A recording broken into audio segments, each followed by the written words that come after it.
impossible de moderniser l'IT des assureurs? Pourquoi j'ai souhaité consacrer un épisode de podcast au sujet des systèmes d'information dans l'assurance? Ça fait pas mal de temps que je souhaitais m'intéresser de plus près à ce sujet, tant il est ambivalent. Il est au cœur des opérations et pourtant dans l'ombre, héritage du passé et en même temps réel vecteur d'innovation future. C'est l'actualité récente qui a finalement déclenché l'écriture de ce podcast. Et d'ailleurs, écoutez bien l'épisode jusqu'au bout, car en complément de ma vision, je vous partage plus loin dans le podcast une interview de Patrice Bernard, expert des questions informatiques et d'innovation dans le secteur financier. Si vous souhaitez aller directement écouter cet échange, je vous mets d'ailleurs le timecode dans les commentaires. Je disais donc que c'est l'actualité récente qui m'a convaincu de réaliser ce podcast. En effet, en février 2025, BPCE annonçait un grand projet de modernisation de son système informatique visant à unifier son IT. Le projet, prévu pour durer 4 ans, doit permettre aux entités Banque Populaire d'un côté et Caisse d'épargne de l'autre de fonctionner sur la même architecture informatique et non plus sur des systèmes disjoints. Cette annonce dans la banque me rappelait un projet similaire dans l'assurance. En effet, depuis 2022, AG2R a lancé un projet de refonte de son système informatique. Le projet, prévu pour durer 9 années au départ, a été rapidement repensé pour ne durer que 6 ans. C'est ce que révèle le DSI du groupe dans une interview accordée à Allianz. D'un montant de 630 millions d'euros, le projet de modernisation de l'IT est l'un des piliers stratégiques pour AG2R. L'interview permettait également d'entrevoir le défi, AG2R opérant actuellement sur 12 CRM différents. Et au-delà de ces projets lancés par des acteurs historiques, qui révèlent l'ampleur de la tâche tant du point de vue temps que financier, l'actualité s'est également fait écho du défi que constitue l'entretien de ces systèmes informatiques hérités du passé, parfois lointain. En avril 2017, Reuters s'intéressait au défi du COBOL pour les institutions financières, et plus récemment, en mai 2023, c'est Le Monde qui consacrait un article au COBOL, star des salles informatiques dans le secteur bancaire.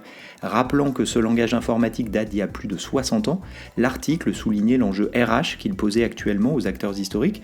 En effet, les informaticiens qui maîtrisent ce langage partent désormais à la retraite et cette main-d'œuvre, indispensable au bon fonctionnement opérationnel du cœur bancaire, se fait de plus en plus rare, les jeunes générations étant désormais formées au langage informatique moderne. Le COBOL, pour Common Business Oriented Language, fut créé en 1959 notamment par IBM. Le constructeur informatique, bien conscient du défi auquel doivent faire face les institutions financières, y a d'ailleurs consacré l'une de ses premières annonces en matière d'IA générative. Souvenez-vous, en novembre 2022, OpenAI lance ChatGPT. Une révolution informatique semble en marche et tout le monde se lance à corps perdu dans la bataille, à coups d'annonces plus spectaculaires les unes que les autres. C'est dans ce contexte qu'en août 2023, IBM annonce un assistant de code permettant, grâce à l'IA générative donc, de traduire le COBOL en Java. Un article de TechCrunch publié alors rappelle qu'une banque australienne avait migré son infrastructure technologique de COBOL vers un système moderne en 2012 à l'issue d'un projet de 5 ans qui lui avait coûté 700 millions de dollars. Ça donne une bonne idée de l'ampleur de la tâche.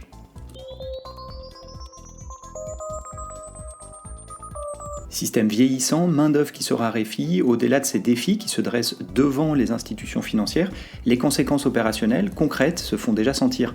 En mars 2025, par exemple, les clients de BNP et de sa néobanque maison Hello Bank n'ont pas pu accéder à leur compte bancaire pendant quelques heures. La banque avait alors reconnu avoir subi, je cite, un incident technique interne. Rien de personnel cependant, car cela arrive chez tous les acteurs historiques, à tel point que la Banque Centrale Européenne surveille cela très près. Début 2024, l'une des 3 priorités qu'elle édictait dans sa supervision bancaire avait un lien avec les risques liés au vieillissement, pour ne pas dire obsolescence, des systèmes informatiques dans la finance.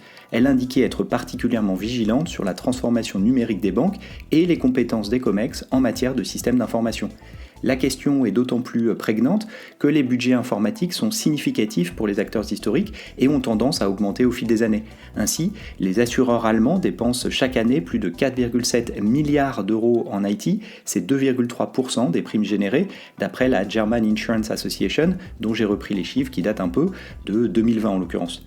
Troisième limite liée au vieillissement des systèmes informatiques, la difficulté à se connecter à des acteurs externes. Alors que les API sont sur toutes les lèvres dans le secteur bancaire et ont même fait l'objet d'une réglementation spécifique, l'open banking, entré en vigueur en 2018, dans ce contexte, la notion d'écosystème de services et la possibilité de se brancher en entrée comme en sortie à des acteurs tierces est une opportunité majeure. Mais elle est rendue plus compliquée quand les systèmes en place ne sont pas compatibles par défaut avec les environnements modernes développés notamment par les startups. La connexion n'est pas impossible, bien sûr, elle est simplement rendue plus complexe, plus lente et plus coûteuse par le système daté, ce qui a un impact négatif sur les opportunités business qu'un acteur en place peut envisager. En le tournant dans l'autre sens, moderniser l'IT est un enjeu majeur pour faciliter la connexion au monde extérieur et rendre possible toutes les opportunités business envisageables. Enfin, les systèmes datés et complexes rendent l'expérimentation plus compliquée. Alors que l'innovation requiert d'avancer vite pour corriger, améliorer, préciser, l'IT vieillissante, pensée pour le temps long à une époque où l'informatique avançait à son rythme, rend la démarche plus complexe, ce qui freine l'innovation dans les services financiers et laisse à l'inverse l'opportunité à des acteurs plus agiles de bouger plus rapidement. Même en suivant les recommandations du célèbre dilemme de l'innovateur, qui préconisait de lancer de nouveaux produits sur les segments de clients existants ou à l'inverse de déployer les produits existants sur des nouveaux segments de clients, cette démarche est rendue difficile par l'infrastructure informatique des groupes historiques qui sont pensés pour les opérations du quotidien. Il y a de ça plusieurs dizaines d'années quand l'IA, le cloud, le mobile, Internet ou même l'informatique personnelle étaient balbutiantes.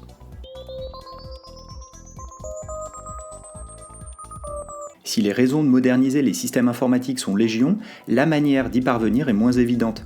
Il y a bien des projets de refonte intégrale ou de fusion des SI, comme évoqué au début du podcast, et je me demande dans quelle mesure le schéma observé habituellement en matière d'innovation peut s'appliquer aussi au système d'information. En effet, les grands groupes ont pour habitude, si j'en juge par mes observations ces 10 dernières années dans l'InsurTech, à vouloir faire par eux-mêmes. C'est le MEC. La plupart du temps, et pour des raisons assez variées, ces projets internes d'innovation ratent leur cible et sont stoppés.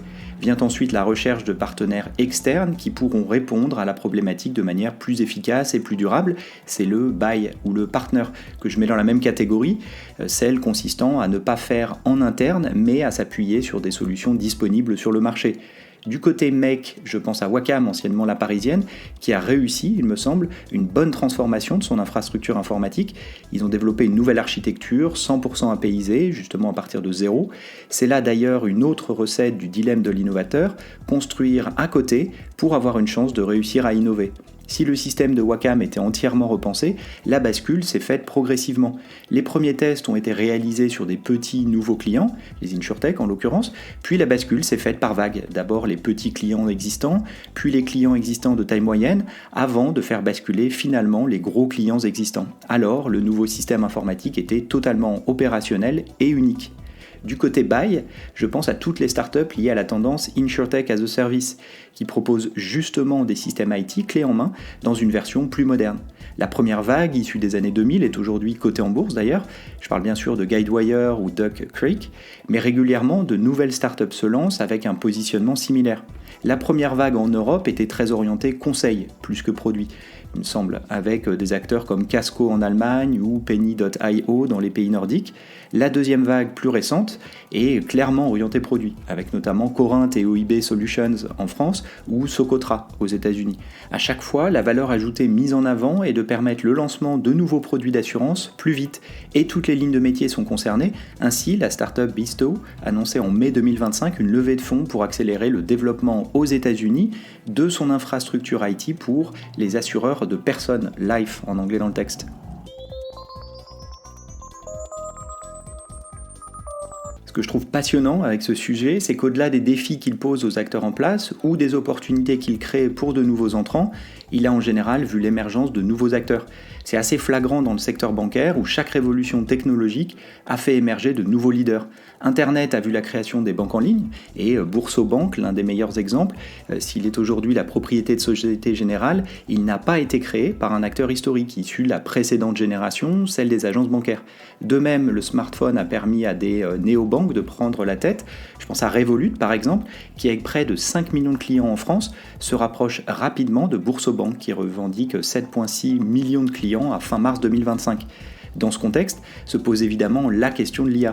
Si on considère qu'il s'agit là de la prochaine plateforme technologique, elle devrait logiquement voir émerger de nouveaux acteurs IA first qui viendront concurrencer les acteurs établis depuis plus ou moins longtemps. Le parallèle avec l'assurance est à relativiser, il me semble, puisque les deux vagues, Internet comme smartphone, n'ont pas encore, c'est une question, permis l'émergence d'acteurs tech first à l'échelle, même si certains acteurs de l'InsurTech 1.0 commencent à percer clairement en se rapprochant du million de clients en portefeuille.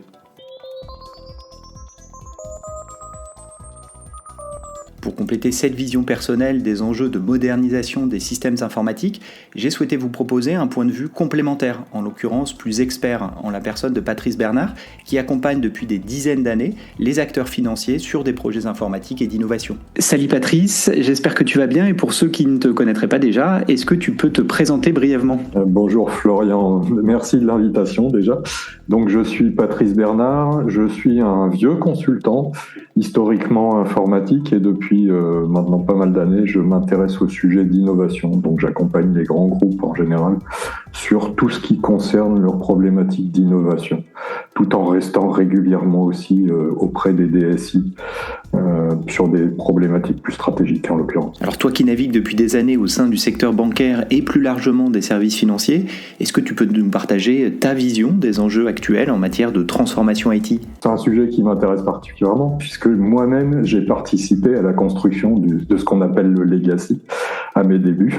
C'est une problématique que je ressens très précisément puisque il y a certains des systèmes que j'ai construits quand j'ai débuté qui vivent encore, qui veut dire qu'on est face à des systèmes qui ont parfois 40 ou 50 ans, qui ont l'avantage de bien fonctionner, qui sont aussi placés au cœur du système d'information et donc qui sont stratégiques mais qui n'évoluent pas forcément beaucoup parce que le cœur de métier de la banque, comme je pense le cœur de métier de l'assurance, il ne bouge pas tant que ça. Donc c'est des systèmes stables et c'est ce qui fait qu'il y a une sensation de sécurité chez les DSI en se disant on n'a pas forcément besoin de les faire beaucoup évoluer, ça fonctionne. On ne bouge pas. Mais pourtant, il y a bien des défis à relever, non ? Ce raisonnement, il a ses limites puisque derrière, on a un monde qui a complètement changé. Et ces systèmes, même si leur fonction restent valides et n'ont pas forcément besoin de beaucoup évoluer, elles sont utilisées d'une manière très différente, typiquement à travers les canaux Internet, à travers le mobile, bientôt à travers l'intelligence artificielle, et ça pose des contraintes nouvelles, des contraintes qui n'ont jamais été pensées pour ces systèmes qui, il y a 40 ou 50 ans, étaient fournis à des conseillers, des agents, des collaborateurs qui devaient les utiliser. Aujourd'hui, on a une masse de consommateurs qui viennent attaquer ces systèmes, ce qui pose des contraintes totalement différentes. Et une autre problématique à laquelle on pense assez peu, mais qui est finalement critique par rapport à ces systèmes, c'est la disponibilité. Puisque la plupart de ces systèmes, ils étaient conçus pour se remettre à jour en fait toutes les nuits.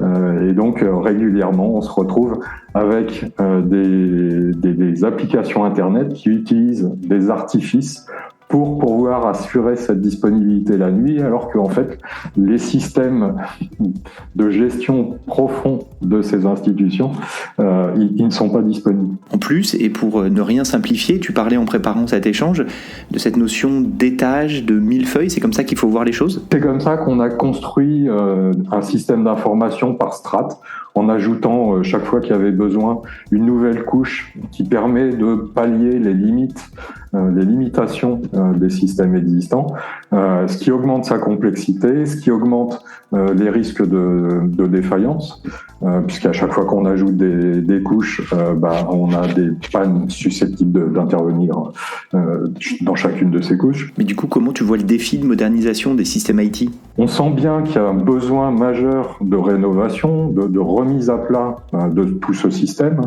mais que c'est un chantier gigantesque, à peu près inextricable, parce que ces cœurs de système qui sont finalement le fond du problème, ils sont connectés à des centaines et des centaines d'applications, et que dès qu'on veut toucher à cette partie-là, ça impacte terriblement tout le reste du système d'information. Et c'est ça qui explique, j'imagine, que les projets de modernisation IT soient gargantuesques ? Quand on veut moderniser ces systèmes-là, on se rend compte que c'est d'une part un projet extrêmement coûteux.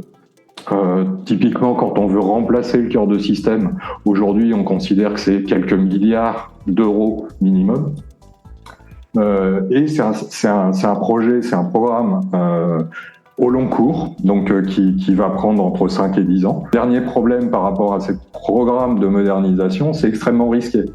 parce que il y a un moment donné où il faut basculer sur quelque chose d'entièrement nouveau qui a impacté tout le système et si ça ne fonctionne pas, c'est la catastrophe. Et d'ailleurs, en parlant de catastrophe, je crois qu'il y a un exemple bien connu dans la banque. Tu peux nous en dire quelques mots ? Un des cas précis dont je me souviens et qui a marqué l'industrie très très longtemps, c'était celui de Deutsche Bank, milieu des années 2000. À l'occasion de sa fusion avec Postbank, ils avaient envisagé de changer complètement leur cœur de système. Après avoir consommé, je crois, près de 4 milliards ou 4 milliards et demi d'euros à faire la transition, finalement, ils ont laissé tomber parce qu'ils se rendaient compte qu'ils allaient dans le mur. Alors ça, c'est pour le contre-exemple, mais il y a aussi des réussites, non ? Je pense à Combank en Australie. Qui avait vraiment réussi à convertir son système, son cœur de système, et qui, dans la foulée, s'est mise à exploser en termes d'innovation. Et devenir de la sorte, en montrant de cette manière-là quelle valeur on pouvait tirer d'une vraie transformation bancaire qui se contente pas d'approche cosmétique et d'évolution de surface en fait. Un autre succès que j'aime bien, c'est celui de NAB qui a pour le coup une stratégie qui à mon sens est la seule qui peut encore fonctionner même si on a un peu raté le coche. Son idée, c'était de dire, et c'est pareil, on est à peu près à la même époque, c'était entre 2005 et 2010, se dire, on veut changer de système parce qu'on a des clients qui ont des exigences différentes, on veut du temps réel, on veut que le client il se connecte directement. Donc on va construire une banque digitale, ce qui était à la mode à l'époque. Mais pour cette banque digitale, on va créer un système informatique dédié. Et en partant de zéro. Et donc, ils ont créé YouBank de cette manière-là. Et c'était aussi à l'origine dans leur stratégie de se dire, une fois qu'on a stabilisé YouBank, une fois qu'on a couvert tous les métiers qu'on a envie de couvrir, on va rebasculer la banque traditionnelle sur ce système-là. Et pour le coup, c'est une stratégie qui a fonctionné, mais ça a pris 15 ans. Intéressant cet exemple, et ça rappelle ce que je disais un peu plus tôt dans le podcast, l'exemple de Wacom qui a fait pareil. Il a recréé un système IT depuis zéro en faisant basculer progressivement ses clients. D'abord les petits nouveaux, puis les petits existants, les moyens existants et enfin les gros existants. Alors ça a été un peu plus rapide que l'exemple que tu donnes dans la banque, il me semble, mais visiblement, si je comprends bien, ça reste assez unique comme schéma. Est-ce qu'à l'inverse, tu vois un schéma habituel, régulier, quand il s'agit de moderniser les systèmes IT ? Le réflexe traditionnel, quand on pense à moderniser la banque, c'est de commencer par se dire, finalement, les interfaces que j'offre, le modèle bancaire que j'offre à mes clients, on le voit à travers les applications web, les applications mobiles, voire même à travers les applications qui sont fournies aux conseillers, qui sont de plus en plus souvent un peu partagées avec le client quand il est en rendez-vous. Et donc, le réflexe classique, c'est de se dire, ce que voit le client, c'est ça qu'il faut moderniser en premier. Et t'en penses quoi, toi, de ce genre de démarche ? Qui n'est pas forcément idiot a priori, mais dont on se rend compte rapidement des limites. Parce que le problème, à mon avis, et celui qu'on constate assez souvent dans ces transformations-là, c'est que en restant collé au système existant, donc et en ne changeant que la partie interface, la partie visible, finalement, on se pose des contraintes qui limitent les possibilités d'évolution. Et on est incapable, ou alors ça revient à rajouter des couches de complexité dans l'architecture qui vont encore une fois ajouter à la dette technique et rendre le système de plus en plus inextricable. Mais si on ne fait pas la transformation de toute la pile de technologies, on se pose des contraintes qui vont à l'encontre de l'expérience utilisateur qu'on voudrait vraiment partager avec les clients. Ok, donc ça c'est un schéma récurrent que tu as observé. Est-ce qu'il y en a d'autres que tu as en tête ? Il y a des établissements qui ont des visions intermédiaires, disons, par rapport à ça. C'est de se dire, la première étape qu'on va engager, c'est d'isoler nos systèmes existants, donc le legacy, tous les systèmes historiques. On va les isoler de ce qu'on présente aux clients, donc techniquement en utilisant des API, évidemment. C'est l'état de l'art de la technologie aujourd'hui. Donc on va créer des API sur les systèmes existants et on va utiliser ces API pour construire les couches qui font face aux utilisateurs. Et donc on va découpler un peu les deux pans du programme de modernisation dont on va avoir besoin. Malheureusement là, ça a aussi ses limites. On se rend compte que les API qu'on crée, elles sont obligées également de faire des compromis. Parce que on a des systèmes derrière qui peuvent pas supporter tout ce dont on a besoin.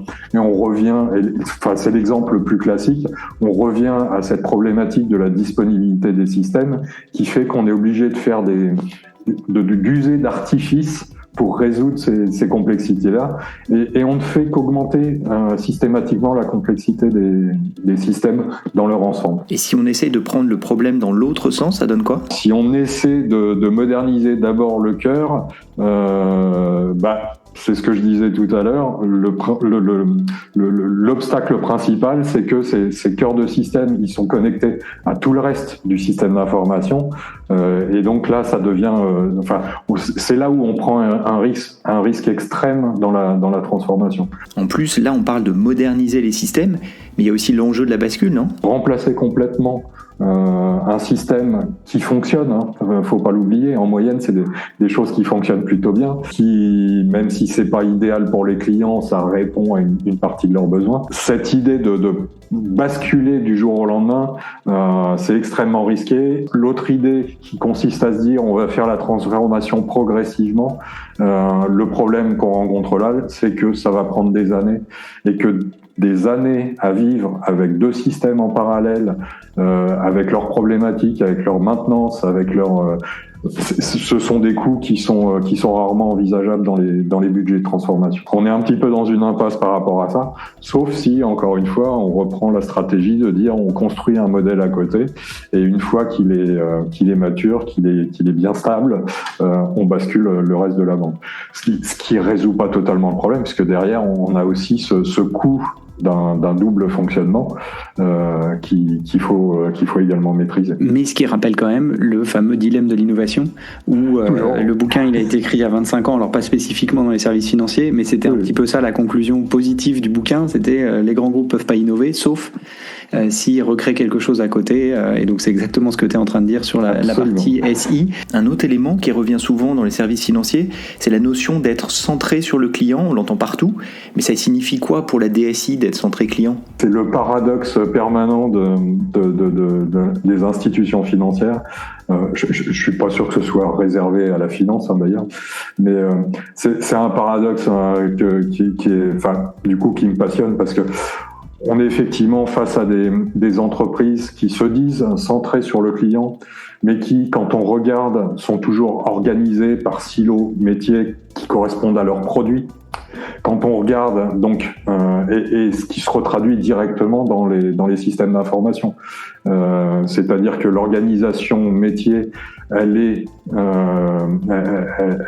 mirorée, elle est prise en miroir dans la DSI. Donc les projets qui se construisent sont des projets qui sont alignés sur des produits. Et finalement, on n'a pas, ou rarement, parce que ça existe quand même, heureusement, mais on a rarement dans l'organisation une vision centrée client qui serait portée par une partie de l'organisation, un département, qui soit le pilote des initiatives centrées client et qui est son interlocuteur au niveau de la DSI. Et donc, à partir du moment où cette organisation est construite comme ça, le SI, lui, reste construit par ligne de produit. Quand on regarde les applications bancaires et dans l'assurance aussi, c'est organisé par ligne de produit. Et c'est pas organisé par rapport à un besoin d'un client ou par rapport à un contexte d'un client. Dans l'investissement, par exemple, on va avoir les investissements boursiers, on va avoir les produits d'assurance, on va avoir les produits d'investissement robotisé. Chaque fois, c'est un silo et il n'y a pas de vue globale. Ou rarement de vue globale, si ce n'est une petite agrégation, mais qui n'est pas forcément centrée par rapport à l'attente du client. Quand je travaille dans les DSI, je suis en plus extrêmement surpris par la déconnexion qu'ont les gens qui travaillent dans la DSI de la réalité du client. Je m'explique. Quand on travaille sur un projet bancaire, de fournir des fonctions, des services aux clients à travers une application mobile, je suis toujours absolument consterné par la manière dont les gens de la DSI qui travaillent sur ce projet-là ne prennent pas en compte leur propre expérience de la banque. Et je rencontre le cas typiquement des concepteurs IT qui disent à un moment donné, là on a un petit problème parce que notre système il est pas capable de remplir telle fonction, c'est pas grave, on va demander aux clients de faire telle étape supplémentaire, de fournir telle information, en oubliant complètement que si eux étaient derrière l'écran, au moment où leur banque va leur demander cette information, va leur demander de réaliser cette action supplémentaire, ça va les irriter profondément. Et il y a une déconnexion comme ça que je trouve toujours assez extraordinaire, mais qui fait que au final c'est extrêmement difficile de rester centré client quand on a ce genre de raisonnement. Parce qu'après, il y a le problème qui vient derrière, c'est que la DSI est devenue en gros le cœur des institutions financières. C'est le moteur de toute l'activité. Et donc, elle a pris un pouvoir qui fait que quand quelqu'un de l'IT dit ça on peut pas le faire, il va falloir absolument passer par telle étape, personne va contester. Et donc, on va accepter toutes ces frictions qu'on va ajouter dans les parcours clients, toutes les étapes de demande d'information qu'on ne devrait jamais envisager. Et toutes ces choses-là qui font perdre de la qualité de l'expérience utilisateur. Cette dichotomie entre je suis utilisateur moi-même et je suis DSI, mais en fait, je suis deux personnes différentes selon si je suis chez moi ou au bureau, c'est un truc qui m'a toujours un peu fasciné. Et en même temps, en t'écoutant, qui m'inquiète un peu parce que je parie un peu là-dessus en disant typiquement les nouvelles générations au pouvoir dans les banques et les assureurs, ils sont nés avec au moins un ordinateur dans les mains, parfois un téléphone portable, et donc du coup ils sont à l'aise, et en vivant au quotidien des expériences utilisateurs hyper fluides en ligne, ça devient de plus en plus difficile de justifier d'avoir telle ou telle industrie qui est déconnectée totalement de ce qui se fait de manière un peu globale. Mais en fait, ce que tu dis, c'est la même personne qui adore utiliser tel ou tel système est tout à fait à l'aise de bidouiller un truc sur un coin de table parce que c'est plus simple, même si ça dégrade l'expérience, quoi. Moi, je travaille avec des gens qui utilisent comme référence Revolut. Ouais, voilà, ouais. Qui constamment se réfèrent à Revolut pour dire faudrait faire ci, faudrait faire ça. Et puis quand ils sont confrontés à un problème pratique, ils disent c'est pas grave, on va demander au client de fournir telle pièce justificative, etc. Et c'est vraiment impressionnant. C'est pour ça que moi je crois toujours aux startups qui prennent la place des institutions financières. Ouais, c'est clair. Et ça fait une super conclusion pour notre échange. Merci beaucoup Patrice d'avoir pris le temps de nous partager ton expérience sur ce sujet complexe et auquel les acteurs historiques risquent d'être confrontés encore un petit bout de temps, si je comprends bien.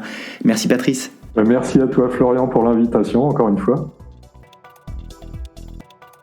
Pour aller plus loin, je vous propose de réécouter un précédent épisode du podcast où je résumais l'intervention du CEO de Lemonade sur scène à l'occasion de la conférence InsurTech Insights à Londres.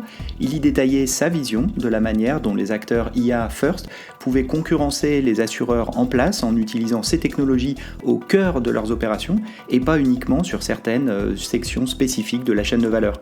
À bientôt.